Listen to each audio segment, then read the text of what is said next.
Hello everyone and welcome to Step Up Academy. Now we have reached the second poem of the book Honeycomb जो कि 7th standard के लिए CBSE prescribed है.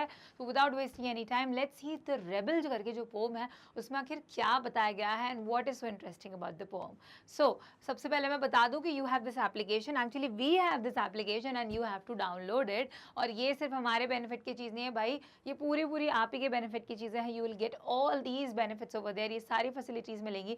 उसके साथ साथ आप अभी सिर्फ 7th स्टैंडर्ड में हो, आपको आगे बहुत सारी क्लासेस पढ़ना है और उन सारी क्लासेस की अपडेटेड प्लेलिस्ट अवेलेबल है हमारी वेबसाइट और हमारी एप्लीकेशन पर. तो यूट्यूब चैनल तो आप देख ही रहे हैं, साथ ही साथ हमारे एप्लीकेशन को भी डाउनलोड कीजिए और अपनी सर्च को ईजी बनाइए. राइट, सो लेट्स स्टार्ट हमारी नेक्स्ट पोम जिसका नाम है द रेबल. अब रेबल वर्ड का मतलब तो आप लोग जानते ही होंगे, नहीं जानते हैं जो लोग बच्चे, मैं उन्हें बता दूं कि रेबल जो वर्ड होता है उसका मतलब होता है बागी. बागी मूवी देखी टाइगर श्रॉफ की, बस वही वाली चीज़ है. और बागी का मतलब क्या होता है? टाइगर श्रॉफ नहीं है. बागी का मतलब है कि कोई चीज़ जो रिवर्ट करता है, कोई चीज़ जो है ना वापस से लड़ता है. बागी किसी के अगेंस्ट जाने वाला, ठीक है, किसी के विरुद्ध जाने वाला होता है बागी.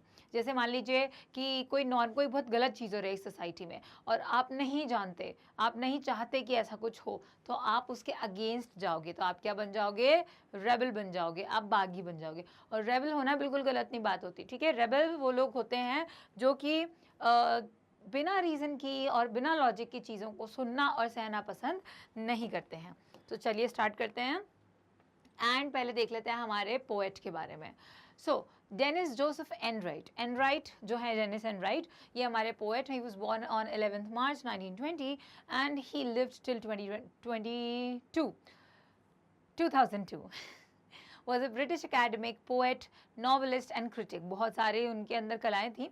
He authored academic year, memoirs of the mendicant professor and a wide range of essays, reviews, anthologies, children's books and poems. तो ये जितनी भी पोम्स हम पढ़ रहे हैं, इससे पहले हमने स्क्विरल पढ़ी थी वो भी और ये वाली पोम भी, ये दोनों ही पोम ऐसे हमारे पोएट्स ने लिखी है जो काफ़ी ज़्यादा चिल्ड्रंस वर्क के लिए फेमस है.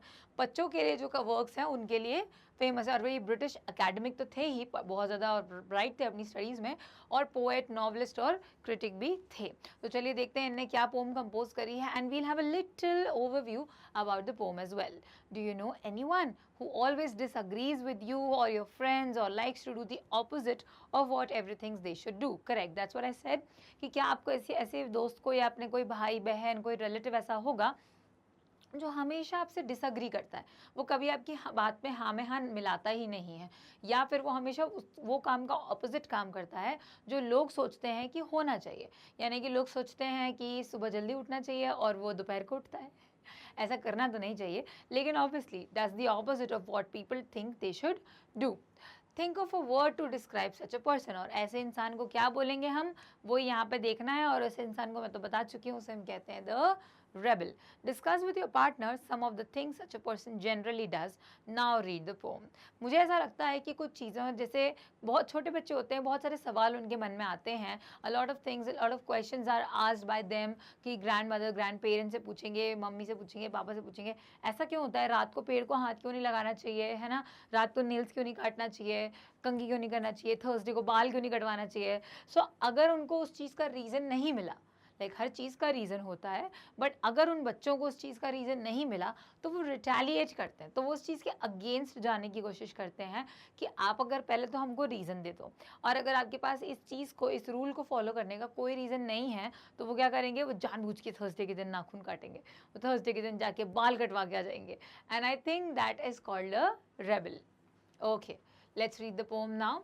When everybody has short hair, the rebel lets his hair grow long. ठीक है, तो यहाँ पर आपको रेबल की क्वालिटीज़ मिल रही है. पहली क्या है कि अगर सबके छोटे बाल हैं तो रेबल क्या करेगा, उसके बाल बढ़ा लेगा, अपने बाल लंबे लंबे कर लेगा. When everybody has long hair, the rebel cuts his hair short. यानी कि वो क्या करना चाह रहा है, वो ऑपोजिट काम करना चाह रहा है, जस्ट दी ऑपोजिट. यस, ठीक है, ऑपोजिट. लंबे बाल हैं सब लोगों के तो वो छोटे करा लेगा, सबके बाल छोटे हैं तो वो अपने बाल लंबे ग्रो करवा लेगा. When everybody talks during the lessons, the rebel doesn't say a word. और जब पढ़ाई चल रही है, जब लेसन्स चल रहे हैं, क्लासेस चल रही हैं, तब सब लोग बातें कर रहे हैं, तो रेबल क्या करेगा, कुछ नहीं बोलेगा, बिल्कुल चुपचाप रहेगा, जहाँ शोर होगा वहाँ रेबल चुप रहेगा। And when nobody talks during the class, the rebel creates a disturbance. कि जब silence रहेगा, जब चुप रहेंगे सब, तो rebel क्या करेगा? Disturbance create करेगा. When everybody wears a uniform, the rebel dresses in fantastic clothes. अगर सब लोग यूनिफॉर्म पहन के जाएंगे, यानी कि सब एक जैसे सिंपल बेसिक कपड़े पहन कर जाएंगे, तो वहाँ पे रेबल क्या करेगा? मस्त हीरो बन के चले जाएगा और फैंटास्टिक क्लोथ्स पहनेगा. When everybody wears fantastic clothes, the rebel dresses soberly. और अगर सब लोग बहुत अच्छे से पार्टी टाइप तैयार हैं, तो रेबल क्या करेगा? सिंपल सादे बच्चे की तरह पैंट शर्ट पहन के एकदम भोला बच्चा बन के खड़ा हो जाएगा. ठीक है, तो रेबल क्या कर रहा है? हमने अभी तक देखा, जब दुनिया कुछ और कर रही है, रात को दुनिया सोती है तो रेबल रात को जागेगा, दुनिया रात दिन में काम करती है तो रेबल दिन में सो जाएगा. मतलब रेबल को बेसिकली दुनिया से ऑपोजिट ही चलना है. In the company of dog lovers, the rebel expresses a preference for cats. कि ऐसे कंपनी मतलब क्या हो जाता है कि उन लोगों के बीच, डॉग लवर्स के बीच अगर वो बैठा हुआ, इन द कंपनी ऑफ, है ना, जब वो अपने दोस्तों के साथ बैठा है और जो दोस्त हैं वो डॉग लवर्स हैं, तो वो क्या बताता है कि उसको कैट्स पसंद है. He prefers cats. ठीक है, in the company of cat lovers the rebel puts in a good word for dogs. और अगर वो कैट लवर्स के साथ बैठा हुआ है तो वो डॉग्स की तारीफ करने लग जाता है. यानी कि सिर्फ खुद के लिए ही नहीं, वो कैट्स और डॉग्स में भी ये डिफ्रेंसिएशन करता है कि अगर कोई बोलेगा डॉग अच्छा है तो वो बोलेगा नहीं कैट अच्छी है, और सामने वाला बोलेगा कि कैट अच्छी है तो वो बोलेगा कि नहीं डॉग अच्छा है. लाइक वो कभी किसी और से अग्री कर ही नहीं सकता. When everybody is praising the sun, the rebel remarks the need of rain. तो जब सब लोग सन की तारीफ कर रहे होते हैं कि वाह कितना अच्छी वार्मथ मिल रही है, वाह सन नहीं होता तो हम क्या करते, हम सरवाइव कैसे कर पाते, तो रेबल क्या करता है? बोलता है कि रेन होना ज़रूरी है. लेकिन जब सब लोग रेन की बढ़ाई करते हैं, रेन की तारीफ करते हैं कि अरे मॉनसून आ गया, अरे रेन आ गई, वाह let's greet the rain now, तो the rebel regrets the absence of sun. और फिर वो क्या एक्सप्रेस करता है कि मुझे सन के लिए बहुत रिग्रेट हो रहा है, मुझे सन चाहिए. When everybody goes to the meeting, the rebel stays at home and reads a book. जब सब लोग मिलाप कर रहे हैं, मिलकर डिस्कशन कर रहे हैं, कोई मीटिंग कर रहे हैं, तो वो घर पर रह के बुक रीडिंग करता रहता है. और जब सब लोग घर पे रह के बुक रीड करते हैं तो रेबल मीटिंग में चले जाता है. अब यहाँ पे ये क्वेश्चन आता है कि सब लोग मीटिंग कर रहे हैं तो ये अकेला घर पे रहता है और बुक रीड करता है, जो कि बिल्कुल पॉसिबल है. लेकिन जब सब लोग ही घर पर हैं तो मीटिंग में है कौन? वो जो रेबल है वो मीटिंग किससे कर रहा है, वही तो समझ में नहीं आ रहा है. When everybody says yes please, the rebel says no thank you. यहाँ पर ये भी समझ में आ रहा है कि क्या ऑपोजिट्स हैं. yes please का opposite no thank you. yes please हम कहते हैं yes yes please, आप चाय लेंगे yes please, आप चाय लेंगे no thank you, just the opposite. तो जब लोग कहते हैं yes please तो हमारा रेबल कहता है नो थैंक यू, कि उसकी ज़रूरत नहीं है. When everybody says no thank you, the rebel says yes please. जो चीज़ सब एक्सेप्ट कर रहे हैं वो रेबल एक्सेप्ट नहीं करेगा. जब सब लोग डिनाई कर रहे हैं तो रेबल एक्सेप्ट कर लेगा. It is very good that we have rebels. You may not find it very good to be one.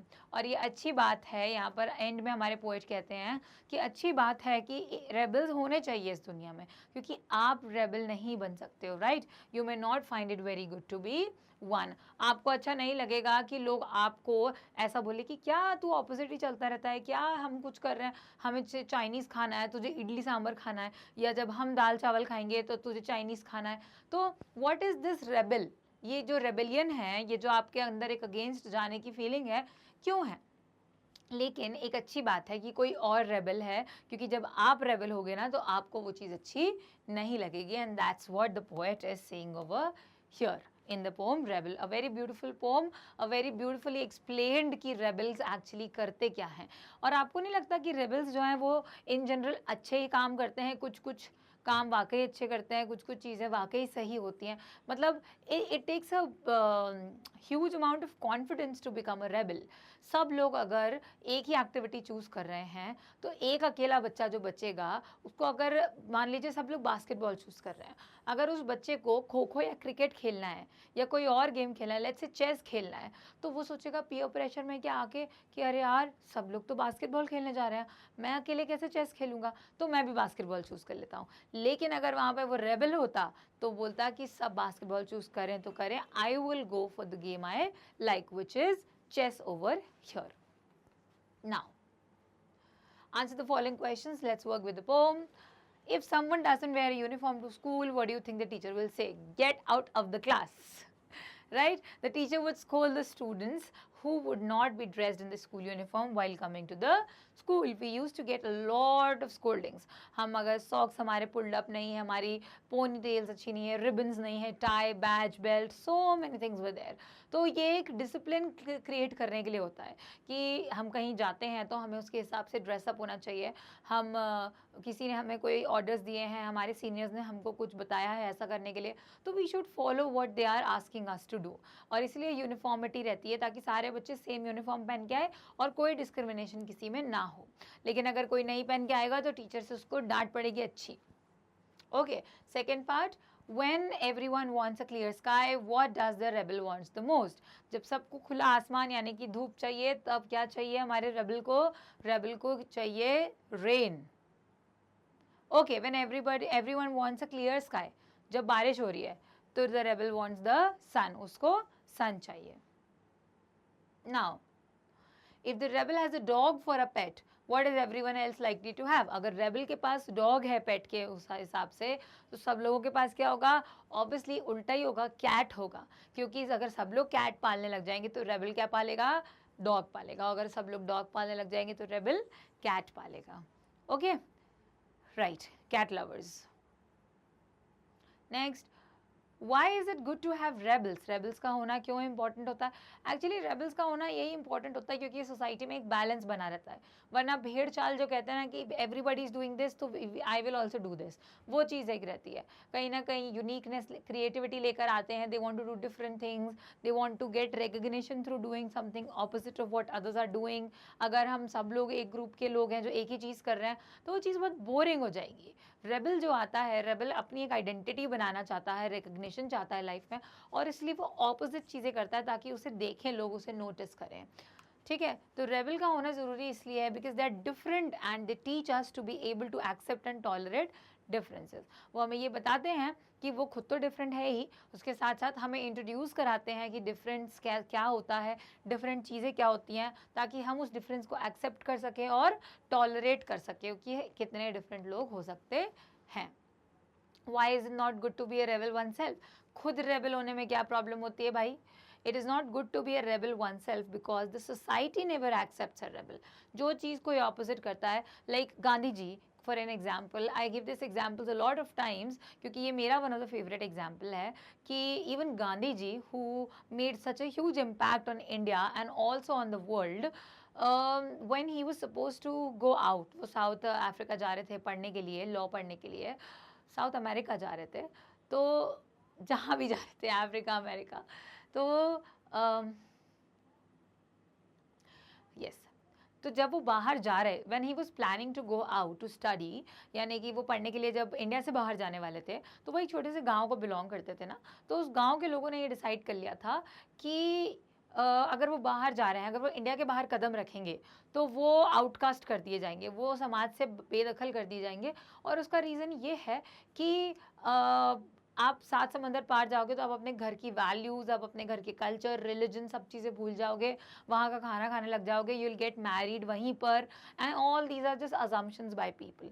लेकिन अगर गांधी जी बाहर ना जाते, वहाँ से पढ़कर, लॉ पढ़कर नहीं आते, तो उनके अंदर वो कॉन्फिडेंस कैसे आता? उन्होंने वहाँ पे भी डिस्क्रिमिनेशन के अगेंस्ट लड़ाई करी थी और वही कॉन्फिडेंस लेके वो इंडिया आए and he was able to make a difference here. तो वो डिफरेंस के लिए आपको कुछ करना पड़ेगा, तो सोसाइटी कभी उस चीज़ को एक्सेप्ट नहीं करेगी. इसलिए आपको अंदर से स्ट्रांग बनना पड़ेगा, और वो हमेशा क्रिटिसाइज़ करती है उस रेबल के बिहेवियर को. लेकिन जब तक वो रेबल कुछ कर नहीं दिखाता अपनी लाइफ में, तब तक सोसाइटी क्रिटिसाइज करती ही रहेगी. Next, what would you like to be a rebel? If yes, why? If not, why not? क्या आप रेबल बनना चाहते हो? I would like to be a rebel, yes, because a rebel is able to think individually rather than following the herd mentality. Herd mentality होती है भेड़ चाल, है ना, कि herd क्या होता है? Group of cattle. कोई भी हो सकता है, उसमें भेड़, बकरी, गाय, ये सारे कैटल होते हैं, उनके ग्रुप को हर्ड कहते हैं। तो ऐसा होता है ना कि एक गाय अगर टेढ़ा चलने लग जाएगी तो सारी गाय उसी डायरेक्शन में चलेंगी, ये नहीं सोचेंगी कि अभी तक तो हम सीधा चल रहे थे, अब टेढ़ा क्यों चल रहा है, दे वोंट। तो इसलिए उसको भेड़ चाल कहते हैं। कि अब वो बीच में ऐसा आया था कि इंजीनियरिंग करना है तो एवरीबडी इज डूइंग इंजीनियरिंग, जिसको नहीं कर रहा है, जिससे बन भी नहीं रहा इंजीनियरिंग, उसको भी वही करवा रहे हैं पेरेंट्स, क्यों, दैट्स कॉल्ड भेड़ चाल। तो रेबल बनना is always interesting and nice, क्योंकि वो इंसान इंडिविजुअली सोच सकता है कि उसको क्या करना है, उसे क्या पसंद है, ठीक है। However, it is not easy to be a rebel, as the rebels are always critiqued by the society for their different behavior. उनका बिहेवियर डिफरेंट होता है, उनकी सोचने का तरीका डिफरेंट होता है, और इसीलिए रेबल बनना इतना ईजी नहीं होता है। Now find in the pome antonym, मैंने कहा था ना ऑपोजिट्स मिल रहे हैं, एंटोनिम होते हैं विलोम शब्द, opposite for each of the following words. Long का क्या होता है, शॉर्ट, स्मॉल भी हो सकता है, देखते हैं क्या है वैसे तो पहले, शॉर्ट। ग्रो का होता है, ग्रो इस उगना, और इसका कट, काट देना। क्वाइटनेस, लाउड, डिस्टर्बेंस, हमें पोम में से निकालना है। सोबर, जब सब लोग सोबर है तो fantastic, fancy, right. Lost, found, find, okay. Now फिर in the find in the poem lines that match the following, read the both one after the other. The rebel refuses to cut his hair, okay, answer है कि let's the hair grow. ये example मिल गया आपको कि rebel को अगर अपने बाल उगाना है तो इसका ऑपोजिट क्या है, द रेबल नहीं कटाना है, मतलब कि let's the hair long grow. क्या है कि एक सेंटेंस आपको दिया हुआ है कि एक सिंपल सेंटेंस है, ये पोम का सेंटेंस नहीं है, ये सेंटेंस खुद से बनाया है, इसका मैचिंग सेंटेंस हमको पोम में से ढूंढ के निकालना है। हमारे इस सेंटेंस में वो बोल रहा है कि rebel refuses to cut his hair, यानी कि बाल कटवाने से मना कर रहा है। तो इसका करेक्ट सेंटेंस पोम में क्या दिया हुआ है कि rebel lets his hair grow long. अब नेक्स्ट वाला देखते हैं क्या है।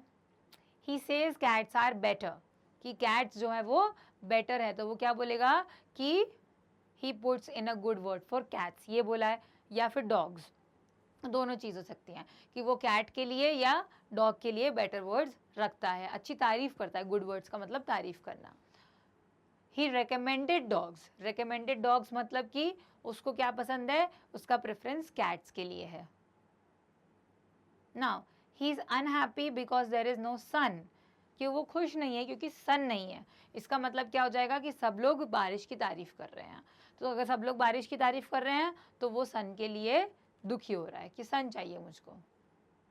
Next, he is noisy on purpose, he is noisy कि वो डिस्टर्बेंस क्रिएट करता है क्योंकि बाकी सारे लोग क्या हैं, बाकी सारे लोग चुपचाप बैठे हुए हैं क्लास में। When nobody talks during the lesson, वो पर्पसफुली नॉइजी हो जाता है।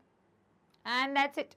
So we have completed the question answers and the very small grammar exercises of this poem as well. The poem was very interesting and very much fun. We'll cover the third chapter in the next video. Tab tak ke liye, thank you so much for watching. Bye bye kids.